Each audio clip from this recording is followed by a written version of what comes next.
सोलापूर शहर मध्यचे आमदार देवेंद्र कोठे हे आपल्या मतदारसंघात विविध ठिकाणी आमदार आपल्या दारी या उपक्रमांतर्गत नागरिकांशी संवाद साधत आहेत. तेथील असणाऱ्या समस्या जाणून घेऊन त्या सोडवण्यासाठी प्रयत्न करत आहेत. याच अनुषंगानं त्यांनी लक्ष्मी विष्णू चाळ इथं बैठकीचं आयोजन केलं होतं. प्रारंभी आमदार देवेंद्र कोठे आणि माजी उपमहापौर तथा भाजपचे नेते दिलीप कोल्हे यांच्या हस्ते छत्रपती शिवाजी महाराजांच्या पुतळ्यास पुष्पहार अर्पण करून कार्यक्रमाची सुरुवात करण्यात आली.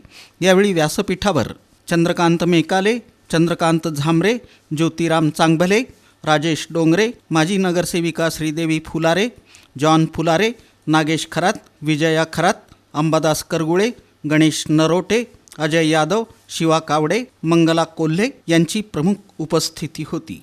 यावेळी आमदार देवेंद्र कोठे यांनी विधानसभेत मिल कामगारांचा प्रश्न मांडल्याबद्दल त्यांचा मानाची शाल आणि पुष्पगुच्छ देऊन सत्कार करण्यात आला. प्रास्ताविक माजी उपमहापौर तथा भाजपचे नेते दिलीप कोल्हे यांनी केलं.